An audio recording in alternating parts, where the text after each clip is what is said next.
ইলিয়াস হোসেন একজন মেয়েদের নিয়ে যে সমস্ত কথাবার্তা বলে, আপনি যে কোনো একজন মিনিমাম ইসলাম ধর্মের বুঝে জিজ্ঞেস করেন তো, এইভাবে কথা বলার পর তার ভিতরে কি ধারণা হয়, যা তা বলতেছে যার তার সম্পর্কে। তো এগুলি কি? আমার ভাবতে লজ্জা হচ্ছে যে এই লোকটা একসময় সাংবাদিক ছিল ইলিয়াস। যে কথা বলে লাভ আছে নাকি? আসে না কেন দেশে? এত বড় বিপ্লবী তারা চেগুয়ে ভাড়া হয়ে গেছে, আসে না কেন দেশে?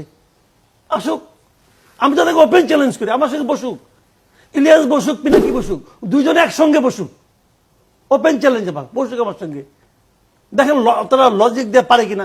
এই পিনাকি তো আমার নামে মানহানি মামলার জন্য উকিল নোটিশ পাঠাইছিল, উকিল নোটিশ। তখন আসলে যেমন নাস্তিক কাফের এই ট্যাগিং গুলো যেমন এখন অনেক বেশি হচ্ছে, সেরকম আমরা দেখি যে অমুক দেশের এজেন্ট তমুক দেশের এজেন্ট, সেই রকম ট্যাগিংও কিন্তু অনেক বেশি হচ্ছে। আপনাকে গত কিছুদিন টক শোতে দেখা যায়নি, কিন্তু ফেসবুকের মাধ্যমে আমি জানলাম যে আপনি যে দেশের এজেন্ট সেই দেশে পেমেন্ট আনতে গিয়েছেন।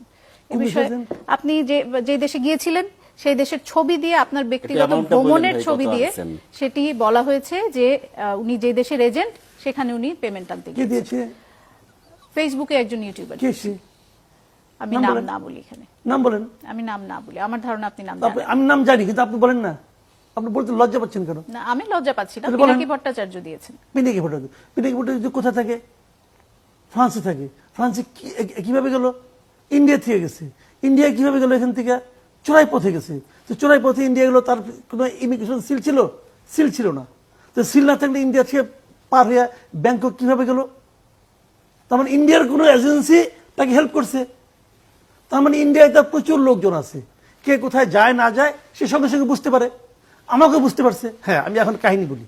আমি ইন্ডিয়ায় গিয়েছি, আমার ছেলে সেখানে পড়ে, দার্জিলিং আমার ছেলে পড়ে, তাও আজকে 3-4 বছর আগের থেকে। ঠিক আছে, ছেলের পরীক্ষা শেষ, তাকে আনতে ছেলের মা বাবা গেছে। যাওয়ার পর আমার ওয়াইফ বলছে আমি একটু আজমির দেখতে যাবো। আজমির সে যাবে, আজমির তারপর নিয়ে যেতে পারেন। গেছি না, আমি এখন আমার কোশ্চেন হলো কি, আমি কখন বাথরুমে যাব সেটাও কি ওর কাছে বলে যেতে হবে? ওকে ওকে, ও দেশে আসুক না, ও তো এই দেশের সার্বক্ষণিক একটা আওড়া লাগানোর তালে আছে। আজকে সে বিএনপির গাইলায়, কালকে এনসিপির গাইলায়, পরশুদিন ডক্টর ইউনূস গাইলায়, আর ওর তো আর অন্য ওর ফ্যামিলি কাহিনী আর না বললাম, ওখানে গাইলার কেউ নাই। এগুলো বলে তবে লাভ নাই। কে কি বললো না বলতে কিছু যায় আসে না আমার। আমি একজন আচ্ছা ঠিক আছে, আমি যাওয়ার কয়েকদিন আগে, আমি যাওয়ার কয়েকদিন আগে খলিল সাহেব গেছে, খলিল সাহেব গেছেন ওই দেশে, এবং খলিল সাহেব নির্ধারিত দিনের একদিন আগে গেছে। কেন একদিন আগে গেল কেন?